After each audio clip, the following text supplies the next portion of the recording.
In this video, I want to give a quick overview of how things are going in the war in Ukraine. I can feel that there is a demand for this kind of information. At least here in Denmark, the war does not get the same coverage in the media as earlier. It still gets attention, but not the same amount of time, so very often you only see a small corner of the war, like the battle for Severodonetsk or Snake Island. And that's a pity, because really there is a lot more happening than that. And I think the result is that it's getting harder for people to get the real perspective about what's going on. So here's a quick tour of the battlefield. In this video, I mostly just want to give an overview of how the war is going right now. It's not particular deep analysis, but mostly just information. If you want something a bit deeper and more food for thought, I released an interview with Brian Taylor last week where we discuss a bunch of questions about how the Russian system works and what the future might be for Putin.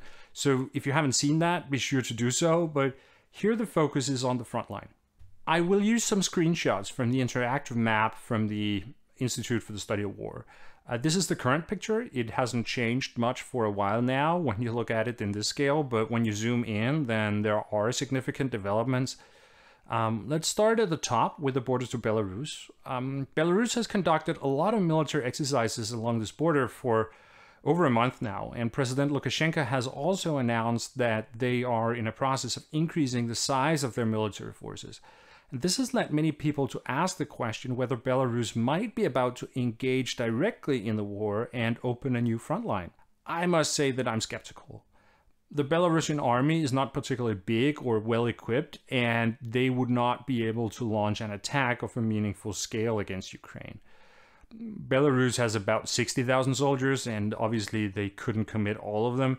So they could maybe use some 20,000 soldiers to attack Ukraine. And that is a very low number. Frankly, the Ukrainians are much stronger than that. So I really don't think Belarus is excited about getting into this war.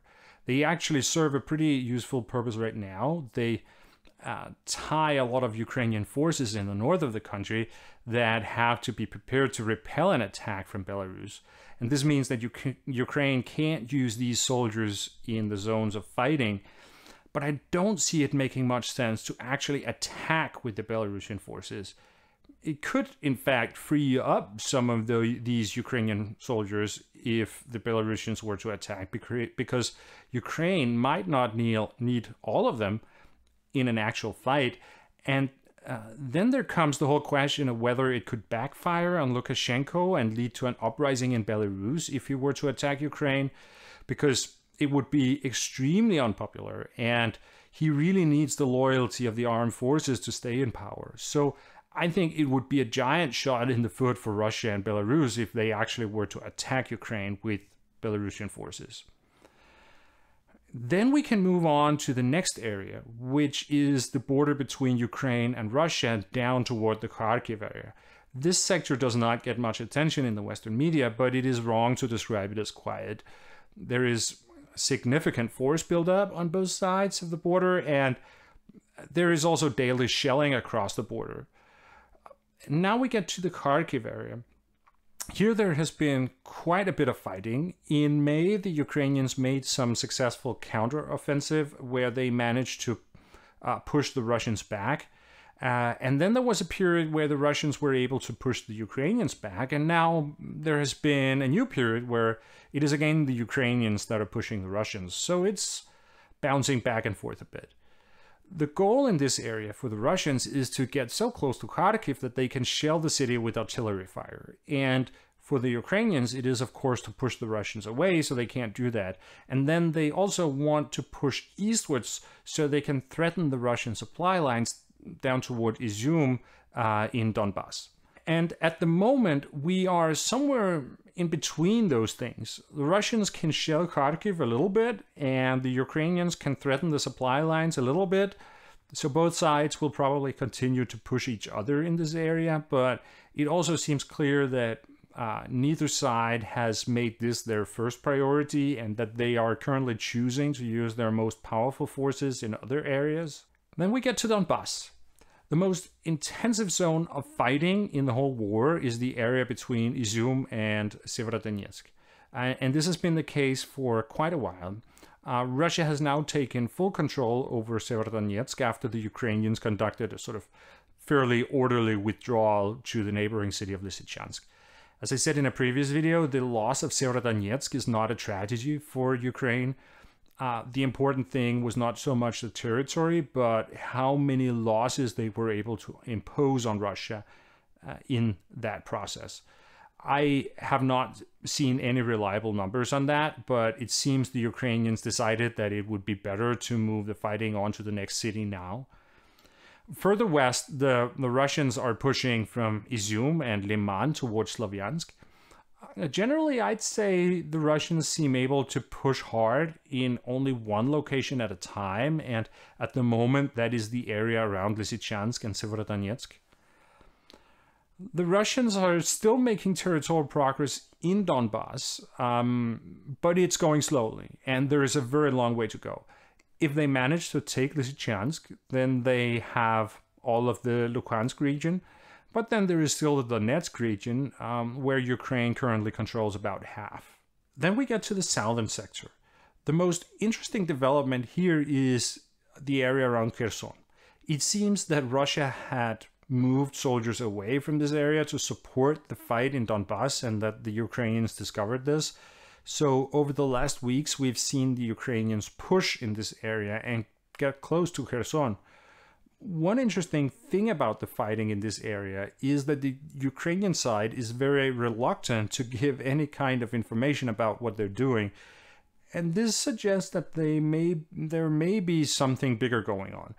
But clearly they are pushing in the area, and Russia has been forced to move their forces or to move more forces to the area to reinforce their positions. And this has then left some positions further east undefended. So we've also seen the Ukrainians gain some ground in the area between Zaporizhzhia and Mariupol. So I think the southern sector is definitely something to watch.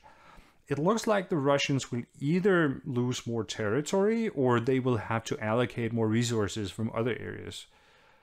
And also, I think it's significant to mention that we've seen quite a few attacks from the Ukrainian resistance movement in this southern sector. So the Russians are calling this terrorist activities, but it's basically a sort of underground movement that goes after collaborators and tries to undermine the Russian efforts to get things under control.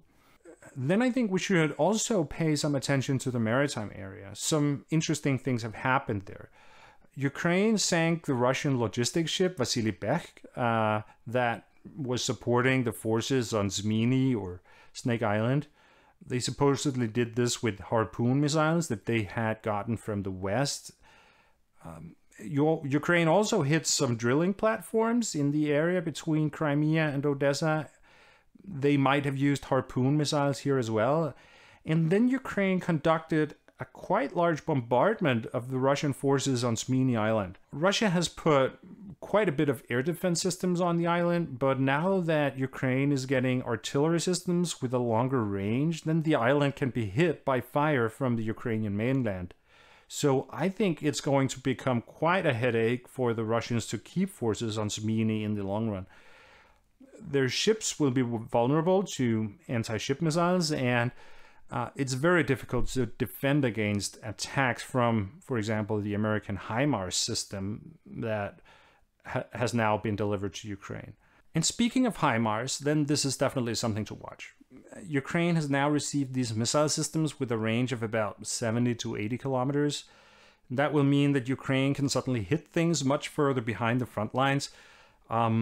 So far, Russia has had the big advantage when it comes to artillery, but this is definitely something that could change some of that dynamic. Like, so far, Ukraine has only received a few of these missile systems, but more should be on their way, and so we'll see if it makes a difference. So I think when we look at it, at all these things together, I will say that it's a kind of mixed picture. I think it can sort of be summarized in the way that neither side is really winning at the moment, but also that neither side is losing. And then the question is, of course, how things will develop and if one side will get the upper hand over time. I made a video about the different scenarios of how attrition can influence the fighting, and how one side might suddenly gain momentum, and you can watch that if you want to. But I think there are several sides that the Russian side is experiencing frustration with the way things are going. They just replaced all their top generals in charge of the Ukraine operation, and really you don't do that if you think the old team is winning. And also they've recently launched some very spectacular missile attacks where they've fired a large number of very, very sophisticated long-range missiles against targets all over Ukraine. And I must say, I see this as a kind of frustration attack. Russia does not have enough of these missiles to keep it up, so it's not going to make any significant difference for the war in the long run, but it sends a signal that they can also hit targets behind the front lines. So maybe it's a kind of reaction to the arrival of HIMARS on the battlefield. And then I think we should also not underestimate the degree to which Moscow is frustrated about Ukraine receiving candidate status to join the European Union. So this is the same European Union that has enforced some very tough sanctions on Russia. And just recently, these sanctions have also meant that now sanctioned goods can't be transported to Kaliningrad through Lithuania anymore. And Russia has expressed significant frustration about that. So I think there are several signs that Moscow is not happy about the way things are going. Okay, that was my overview of the situation on the battlefield. I hope you found it useful. Thank you very much for watching, and I will see you again next time.